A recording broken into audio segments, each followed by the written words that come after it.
All right, today we are going to be talking about surrealism, suprematism, Destijl, and Bauhaus. Surrealism tried to flee the subconscious mind, while suprematism disregarded pure representation in favor of pure feeling. Destijl advocated for the purification of shape, and Bauhaus defined themselves through the geometry of form and design. The diversity in these movements mirrored the society and political diversity of the beginning of the 20th century. So we're going to recognize some of the connections that they're not really even talking about here, but to world wars going on and the political upheaval going on in the world. We're going to recognize the connections between Dada and Surrealism and the birth of the Surrealist movement, understand those connections between the expression and the imagination in Surrealism, and examine the stylistic and philosophical differences between suprematism, constructivism, Destijl, and Bauhaus. The Surrealists were some of my favorite. If you harken back, think back to Hieronymus Bosch when we were studying the early parts of the Renaissance and the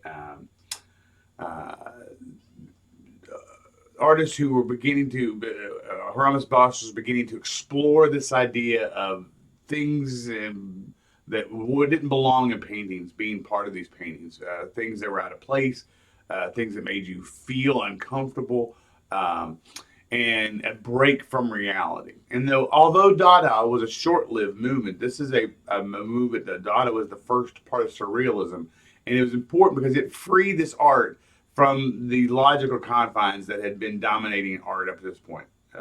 The idea was that logical movement towards realism had been where everything had been sort of moving up until this point. The Dadists eventually became part of the surrealism movement that was founded by Andre Breton in 24. The term surrealism comes from the French word surreal, meaning transcending the real.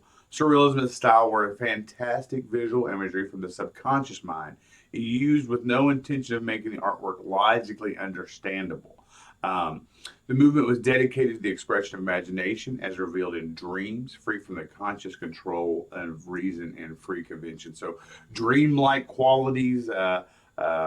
We might think about Salvador Dali, who we'll talk about in just a second, and melting clocks, if you've ever seen some of those types of works of art. Giorgio de Chirico and Dali, Giorgio de Chirico, a crucial source of inspiration for the Surrealists was Chirico's enigmatic works between 1911 and 1917.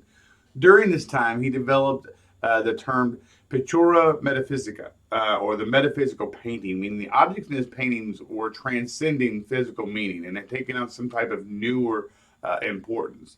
The dreamlike atmosphere results from the irrational perspective, lack of unified light sources, elongation of shadows, hallucinatory focus on objects.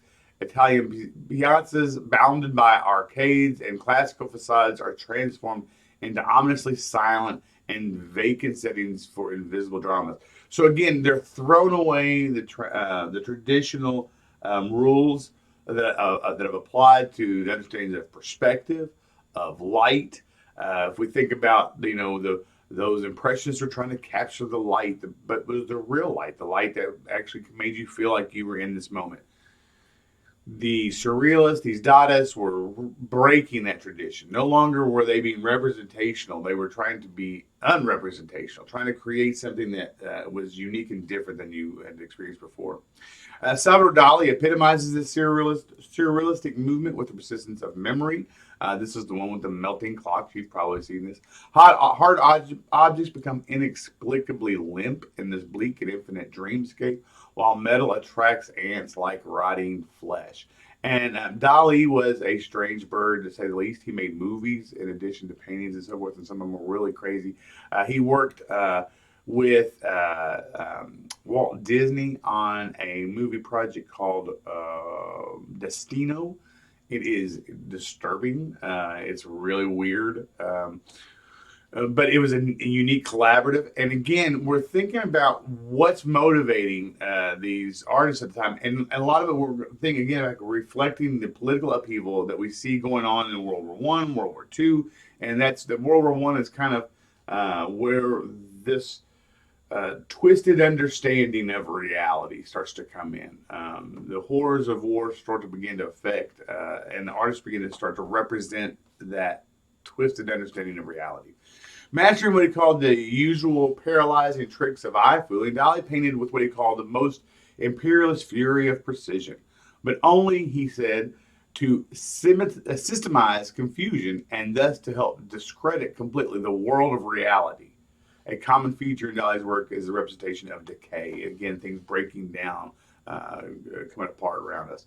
The monstrous fleshy creature draped across the painting's center is an approximation of Dali's own face and profile. Its long eyelashes seem disturbingly insect-like or even sexual, as does what may or may not be a tongue oozing from its nose like a fat snail. That's all real attractive, isn't it?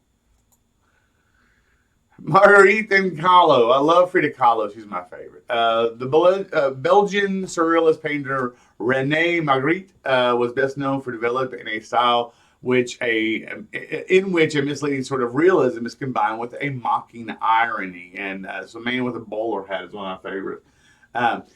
In this painting, he demonstrates tendency to juxtapose images to show both a sense of calm and confusion. The contrast between normal and absurdity is portrayed to recognizable elements in a nonsensible way. Why is that bird flying so close to that guy's face, and why isn't he freaking out about it? Frida Kahlo, she was married to Diego Rivera, who was a prominent Spanish painter. They were always joke that he was the guy so nice she married him twice. They were married, divorced, and married again. She was an artist, Mexican artist, from 1910 to 54, often associated with the surrealist movement. And her symbolic imagery, suggestive, disturbing psychology was a lot of it based on the fact that she had an accident. She was on I believe she was on a trolley, which is like an open air bus that was hit by a bus, and she was impaled. A piece of the handrail that she would hold on to went through her. She was not able to have children over. She was bound to a wheelchair for a long part of her life. Her back had numerous surgeries. A lot of her paintings, surrealistic paintings, demonstrate that pain and the suffering that she went through, and reflected some of the dreamlike qualities she would see herself in when she would dream in these painful situations. The founder of surrealism, Andrew Brayton, wanted her to be associated with the movement, and she did show in their exhibitions. But Kahlo insisted she was a Mexican realist painter who portrayed the reality of her own life. They thought I was a surrealist, but I wasn't. I never painted dreams. I painted my own reality. And when her reality, one of the more famous paintings she did is a deer with arrows in it. And so the imagery she was creating wasn't realistic. So even though she considers herself a realist, the pain for her that she was depicting was absolutely real. And so that's how she interpreted it. And so her motivation was different than the surrealists who were just trying to confuse you. She was trying to express the reality of hers in a new and surrealistic way. In self-portrait is Tahula Diego on My Mind, as the artist's self-portrait illustrated her emotional connection to her husband, Diego Rivera. Common theme in her work which reflected the tumultuous relationship with her husband. And really, that tumultuous relationship with her husband is prominent in some of her works, but most of it's related to that pain that she experienced. Miro and Chagall. Spanish Joan Miro refuted his association with the surrealism movement, was also claimed by the group as one of their own. Artist style has been characterized by psychic automatism or a free form expression of the subconscious. His work also showed a use of striking pure color, often whimsical juxtapositions of delicate lines with abstract or organic shapes. The surrealist movement was one that really reached out to try to incorporate other artists who were maybe reluctant to be a part of it, often in an effort to sort of validate the movement itself. They're saying, look, these artists are also working in surrealism, even if they don't claim they are. During the mid to late 1920s, Miro developed a private system of imagery in which the motifs have symbolic meanings that change according to their context. In Harlequin, the generalized ground, which is rich in texture from the uneven thinning of paint and the use of shadowy black, provides a warm and earthy support for the expressive black lines, the areas of red and yellow, and the staccato rhythm of dots. The line and color articulate a language. And so this is in this tiny little postage stamp size work of his image. You can see virtually nothing going on because it's so tiny. But there is a lot going on. The overlapping images create a unique sense of depth, and it's sort of an uneasy depth. This space that he's created in this otherwise sort of strange room that you're in is really filled with these iconic sort of images that fill that space in random areas of depth. And again, it's just a really uneasy feeling when you see this up close, large. Marc Chagall drew upon the artist's childhood memories of rural Russia, as well as part of his awareness of the avant-garde French painting, chiefly the fatherless use of color, evident in rain. Again, remember those fatherless for those wild beasts, like Henri Matisse, who brought us those bright colors, those primary and secondary colors, and began to make use of, towards the end of the fatherless, they were already making use of these big collage images, and again, this sort of has that collage image feel. Chagall's scene is based on upon a naive, childlike intuition that he was able to sustain and fortify through an absorption of sophisticated Cubist style, seeing in how he breaks up the composition into planes. Painted reminiscences filled with folk legend and evoking dream visions have qualities that were to be exploited in the 1920s by surrealists. And again, if you look at Rain by Chagall compared to Miro's Harlequin, compared to the works of Frida Kahlo, none of these are related visually. Whereas we could look at the Impressionist work of art and you can go, oh, that's an Impressionist. Not all of these are going to be so easy to label as surrealist. And that's, again, part of the importance of understanding that attempt by the surrealists, who were the core group, to bring other artists in to sort of validate their movement. Suprematism and constructivism. Suprematism was a revolutionary non-objective art movement founded in 1913 by Casimir Malevich in Moscow. For the artist, the supreme reality was pure feeling. He sought to liberate that art from the ballast and the representational world. Suprematist compositions were geometrical shapes flatly painted on plain canvas surface. Basic component of Malevich's works were square, seen in Supremus number 58, abstraction, and its ultimate geometric simplification, where the square is feeling and the white field is void beyond this feeling. The varied colors, angles, and layers of shape suggest movement and feeling of the material, physical world. Lots about shape, color, geometric shape in particular. When we look at constructivism, kind of building on that, parallel but separate from the suprematism, the aim of this group was to construct abstract sculpture suitable for machine age. Artists dominantly use plastic and steel. So think about the ever-changing, evolving use of materials. Early on, we saw lots of use of stone, wood, planing into the plaster on walls and so forth. Now we're seeing plastics, steels, becoming not only the construction media of the world around us, but also reflected through the art, as art is reflective of the world around it.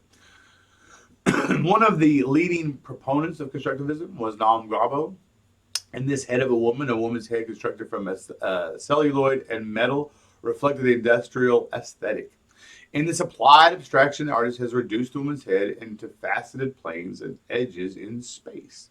And you can see this is obviously reflective too of that Cubist movement. If we look at this, it's almost like a Pablo Picasso painting. So recognizing that while the constructivists were using new materials, they were still reflecting on the art that came before them. This bust does not have a pedestal and further shifts the focus from the sculptural mass to the sculptural space in constructivist fashion, stressing real materials in real space. And if you think about Pablo Picasso as constructed sculptures, again, one almost very reminiscent of this sitting in Chicago, but it's an open in the round, if you will. You can walk around it. And so this constructivism sort of broke that away from that in the round and put those materials again in that real space, emphasizing that real material, real space. Destijl in 1917, a group of artists in Holland came together to organize a movement. At the same time, published a magazine, Destijl, or the style from which they took their name. This group advocated a purification of art through abstraction and simplicity. Forms were reduced to the rectangle and other geometric shapes, while hues were limited to primary colors, red, blue, and yellow, and primary values of black, white, and gray. When we look at Mondrian's work, these were these big primary colored white, red, blue, yellow, with black lines often broken up. These pure forms express an underlying cosmic order through the dynamic balance or utopian view. Through absolute abstraction, Mondrian seeks timeless universal truth. This is Schroeder House. When we look at architecture, and again, we've kind of looked at architecture as it's kind of developed throughout the ages. Boy, this is certainly an enormous breakaway from what we saw in Renaissance, classical, neoclassical styles.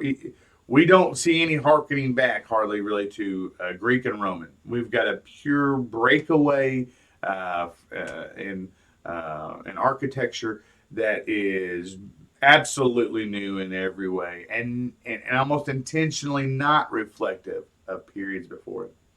It still appeared in the architecture as in Gerrit Thomas Ritvild's, Schroeder House in Utrecht, Holland. The combinations of shapes, colors, railings, free-floating walls, rectangular windows, and buildings seem to give us a three-dimensional version of a Mondrian painting. Again, if you looked at this from the flat side, from one side or the other, it would look sort of like a Mondrian painting. It's just those big rectangle squares and so forth. We talk about Bauhaus, the influential school of art and architecture in Germany from 1919 to 1933. It revolutionized art training by combining the teaching of the pure arts with the study of crafts. Philosophically, the school was built on the idea that design did not merely reflect society, but could improve it. And so art now up to now has been a reflection of what's going on. Bauhaus looked to make art a leading pioneer in what would come after it, to lead the way, not just be reflective of what's happened. Bauhaus was founded by Weimar in 1919 and headed by Walter Gropius, with a faculty that included Paul Klee, Kandinsky, Miles van der Rohe, Albers, Stoltz. Concepts focused on the industrial problems of the mechanical mass production, economy of method, the severe geometry of form, and design that consider materials employed characterize the movement. Now, at the beginning of the movement in particular, we see a real minimalist type of style here. If we compare this to the pre-Renaissance, to the very ornate architecture and explosive use of storytelling and decorative elements on the outside facades of these buildings, none of that reflected here. We see basic geometric shape, again, very reflective of sort of what was going on just in that movement before.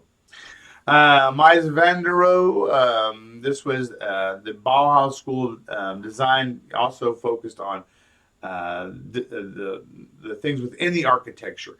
And we're going to see this element of Bauhaus continued really through the next few architectural sort of evolutions. When we look at Frank Lloyd Wright, we're going to see that he definitely builds on exactly what we see here by Rowe.